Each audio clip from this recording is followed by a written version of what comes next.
Bueno, para profundizar en la crisis en Venezuela, está con nosotros aquí en el plató Miguel Ángel Pérez Pirela, doctor en Filosofía Política y director de La Iguana TV. Miguel Ángel, gracias por estar con nosotros. ¿Cómo estás? Gracias a ustedes, un honor, muy bien. Bueno, la primera pregunta quiero abordar la presión que llega desde los Estados Unidos a Venezuela contra, en particular, el gobierno de Nicolás Maduro. ¿Cómo ves esta situación? ¿Cómo puede acabar?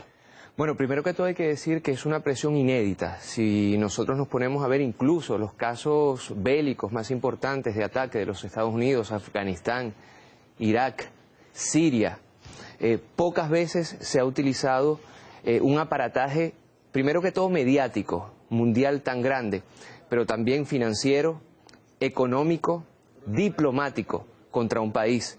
Recordemos que en estos momentos no solamente se trata de un bloqueo económico que no permite a Venezuela acceder a la compra de medicinas o de alimentos en el mercado mundial, sino que también hay serias sanciones diplomáticas contra funcionarios venezolanos, pero no solamente. Y ahora se llegó incluso al extremo de intentar violar la soberanía venezolana a través de Colombia. Por no hablar del blackout eléctrico cuyos resultados dejó durante 5 días al pueblo de Venezuela sin agua, sin luz y sin transporte. Es decir, se trata de un ataque holístico desde todas las perspectivas contra un país. Me quiero centrar justamente, Miguel Ángel, en ese ataque. Desde el gobierno de Maduro señalan directamente a Estados Unidos y también importante a Colombia. Desde los Estados Unidos pues mencionan que es por el desgaste y el mal mantenimiento de todo el sistema del país bolivariano. ¿Qué piensa usted? Bueno, en estos momentos sería irresponsable de mi parte acusar a alguien a priori. Pero es precisamente lo que hizo, por ejemplo, el senador Marcos Rubio apenas 3 minutos después de que se da este blackout. También hay declaraciones del autoproclamado presidente, entre comillas lo coloco, el diputado Guaidó, quien a través de sus redes sociales y también a través de diferentes alocuciones dijo que el blackout en Venezuela, es decir, que la luz volvería solamente cuando cese el mandato de Nicolás vía Twitter, si Maduro. No vía Twitter y después a través de diferentes asambleas populares que hizo durante el blackout. A esto debemos sumar además las declaraciones de un Pompeo, por ejemplo, o las declaraciones del mismísimo Elliot, todas alrededor precisamente de este blackout. La pregunta es, ¿a quién conviene este blackout? Que no es cualquier blackout, se trata del blackout más importante de la historia, al menos venezolana, por no decir latinoamericana. El presidente Nicolás Maduro inmediatamente armó una comisión nacional e internacional para estudiar las características de este blackout, aunque diferentes medios de comunicación respetados a nivel mundial ya comienzan a avanzar a través de artículos o reportajes las posibles causas de este blackout que tiene que ver precisamente con esta guerra holística contra Venezuela. Miguel Ángel, por cierto, has mencionado a Juan Guaidó. La Fiscalía venezolana ya está investigando la posible colaboración de Juan Guaidó en este apagón en el país. ¿Qué se puede saber de toda esta situación con respecto al líder opositor? Un hecho importante que es digno de colocar en el tapete a nivel mundial es el hecho que en Venezuela existe separación de poderes. No sé si recuerdas, hace algunos días se esperaba que con la grandísima provocación que hizo este diputado Juan Guaidó de salir de forma ilegal de Venezuela cuando tenía una prohibición de salida, hizo todo lo posible desde el punto de vista mediático para estructurar un show sobre la posible detención al momento de su entrada. Él entró por vuelo comercial, por cierto, una línea aérea panameña, y este Guaidó no fue tocado por las autoridades venezolanas. Las autoridades venezolanas ya están armando, es lo que ha dicho el fiscal Tarek William Saab, un expediente con los diferentes actos, y esto lo coloco entre comillas, por el momento, delincuenciales de Juan Guaidó.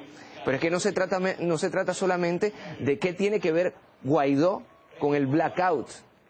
Se trata también de qué tiene que ver Guaidó al autoproclamarse contra la Constitución bolivariana. ¿Qué tiene que ver Guaidó? Y esto es importantísimo también recalcarlo, con la intentona de invasión, porque muchos medios internacionales han tratado de maquillar, ¿no? Lo que se dio el 23 de febrero en el puente que divide a San Cristóbal de Cúcuta fue una intentona de invasión por parte, y esto hay que decirlo, de fuerzas paramilitares encapuchados, mal llamados guarimberos en el argot venezolano, bajo el auspicio de la policía y de los militares colombianos, y hay que decirlo también, de las autoridades estadounidenses que a través de diferentes funcionarios se encontraban ahí. Es decir, no se trata solamente de la responsabilidad que pueda tener un Juan Guaidó en el blackout, sino que se trata de una serie de hechos delicadísimos que en cualquier país del mundo acarrearía gravísimas consecuencias jurídicas. Miguel Ángel, te pregunto, ¿qué quiere Juan Guaidó para Venezuela? Porque sí que es verdad que desde el gobierno le llaman directamente títere de Washington, títere de los Estados Unidos, que busca pues, los objetivos que quiere el gabinete de Donald Trump. ¿Qué quiere? Mira, te voy a responder de forma quizás sorpresiva para ti. Juan Guaidó tiene poco o nada que ver en la política interna y externa de Venezuela. Juan Guaidó es simplemente el medio para un fin. Juan Guaidó, y esto hay que decirlo también para el público internacional, hace apenas pocos meses era un total desconocido en la política venezolana. Juan Guaidó, para que tengamos una idea, es diputado por un pequeño estado litoral de Venezuela, al lado de Caracas. Pero antes de eso, Juan Guaidó trató de ser gobernador de este pequeño estado y se presentó en primarias con un adversario de la misma oposición. Perdió en primarias. Y quien ganó esas elecciones internas y fue a la gobernación del estado Vargas, perdió con el actual gobernador Carneiro del chavismo. Es decir, que fue perdedor de unas elecciones internas cuyo ganador perdió para una gobernación pequeña en Venezuela. Hoy día se nos quiere presentar a Juan Guaidó como un líder nacional o como un líder incluso internacional y latinoamericano.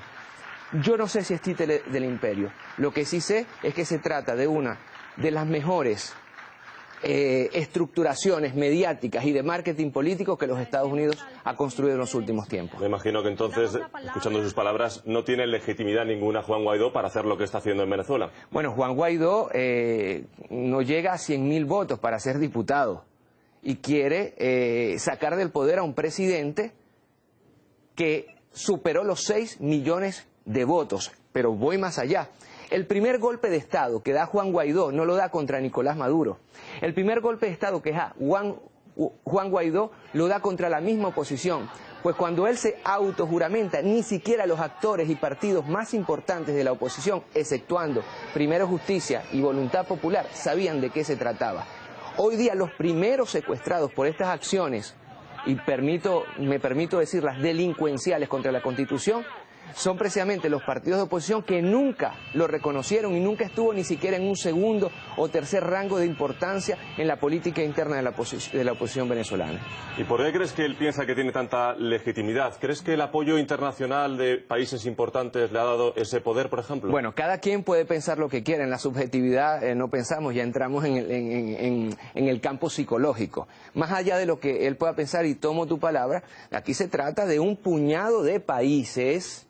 No se trata de la comunidad internacional, de un puñado de países, Estados Unidos, Canadá y Unión Europea, ciertos países de derecha, como Brasil, el Brasil de Bolsonaro, por cierto, o la Argentina de Macri, por cierto, o la Colombia de Duque, es decir, países sumergidos en gravísimas crisis políticas, económicas, comerciales, quienes los están aupando. Pero para responder precisamente a tu pregunta, y hago también esta pregunta al público internacional, ¿existe de verdad un solo organismo que haya reconocido a Juan Guaidó? Y te lo resumo, pero muy brevemente. En la OEA, donde los Estados Unidos, sede en Washington, tiene una grandísima beligerancia, no se produjo un solo documento oficial consensuado de apoyo a Juan Guaidó. ¿Por qué? Porque CARICOM se opuso. Vamos ahora a las Naciones Unidas. Las Naciones Unidas no ha producido un solo documento de apoyo a la presidencia a Juan Guaidó. Vamos ahora, por favor, al Consejo de Seguridad de las Naciones Unidas, donde también fallaron y llevaron varias veces el caso de Venezuela, con el veto de países como Rusia, por ejemplo. Pero vamos ahora a la Unión Europea.